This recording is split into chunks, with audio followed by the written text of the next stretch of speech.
Hi, hello, and welcome to this module.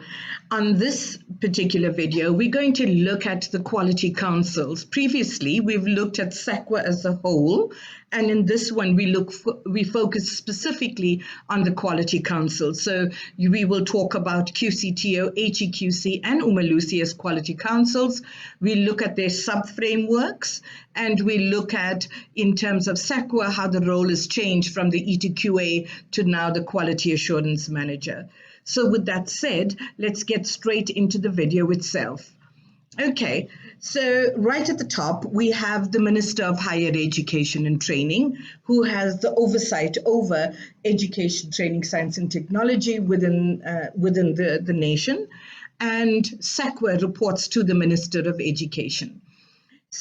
Part of SAQA's role is to have oversight over the quality councils in South Africa, because when we did SAQA's video, we looked at the mission statement, and part of the mission statement, SAQA was responsible for ensuring quality education for each learner. So one way of achieving that is to create the quality councils, who will be responsible for the quality assurance of delivery across the spectrum of education and training in South Africa.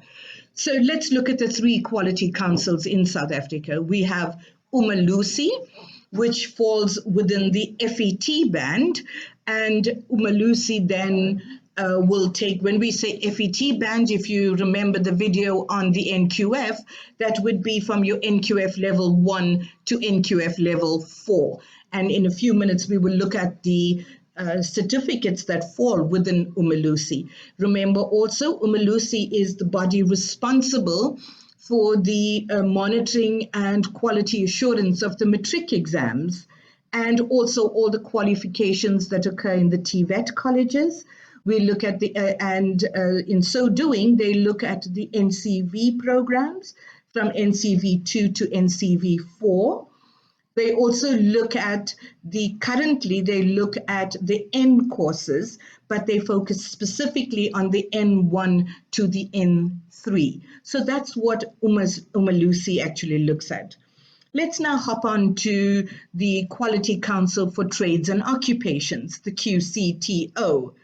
The QCTO is the new guy on the block, because QCTO has only been here essentially from 2008 on, but the QCTO took office after 2010.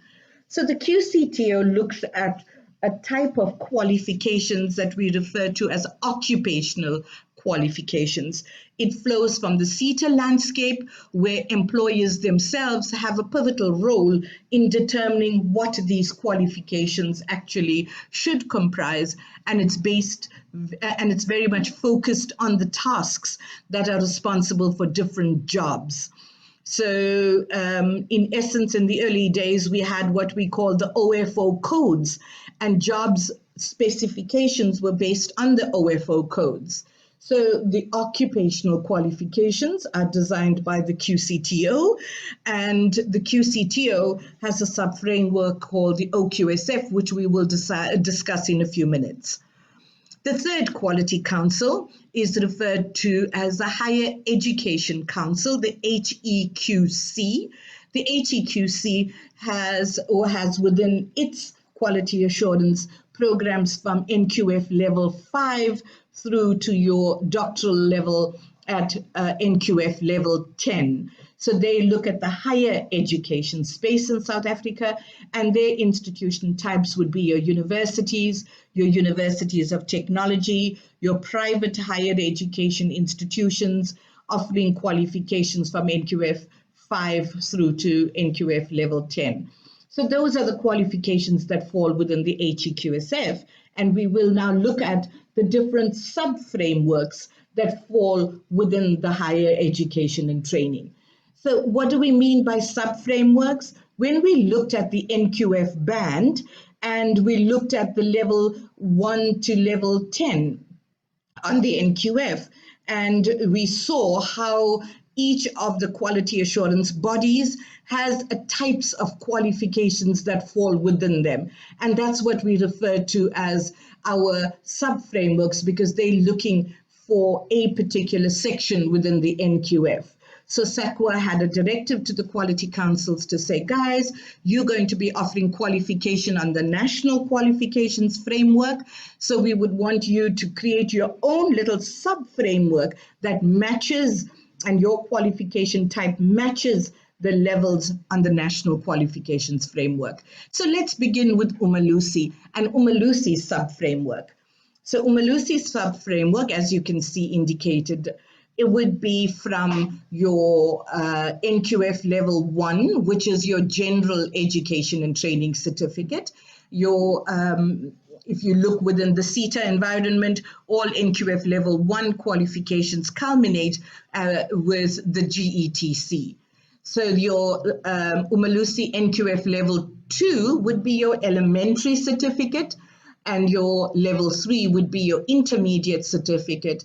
NQF level 4 would be your further education and training certificate, or your national certificate at NQF level 4. And if you look at the designated variants of it, it would be in your colleges, your national senior certificates and your national certificate for vocations. And we have in South Africa the NASCA, which is your national senior certificate for adults, falls within that as well. So there's quite a lot of designations that fall within this.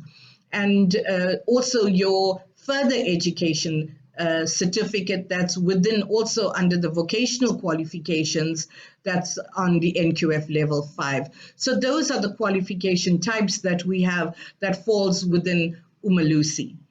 And a quick run over now to the qualification framework for the QCTO. Here we look at QCTO offers qualifications from NQF level 1 through to NQF level 8.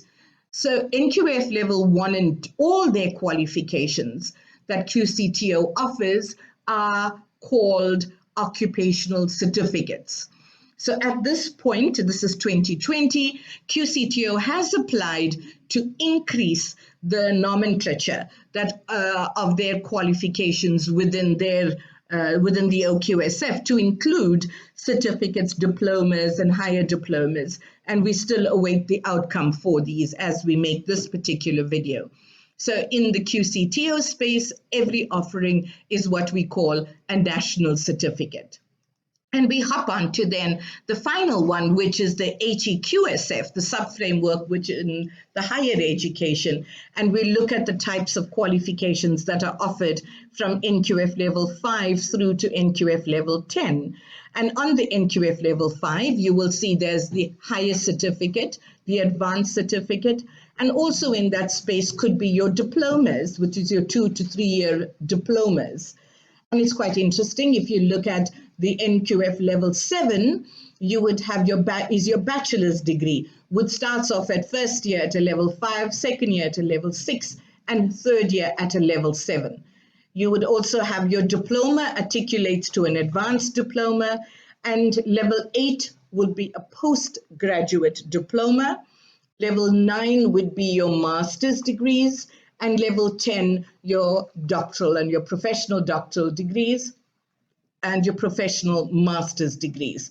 So those are your qualifications on the OQSF, on the HEQSF. So we've covered the 3 frameworks and what they do. So a quick note, remember that the function of the quality assurance bodies is to accredit providers and to monitor the quality that's provided in these institutions. So each of these quality councils have designed their mechanisms and their policies on how they're going to accredit their providers and how they're going to quality assure them. They would report to SAQA in terms of how they do this. And they also, remember on our video on SAQA, these also would provide the data to SAQA to be uploaded on the NLRD. So that is a quick video on the quality councils.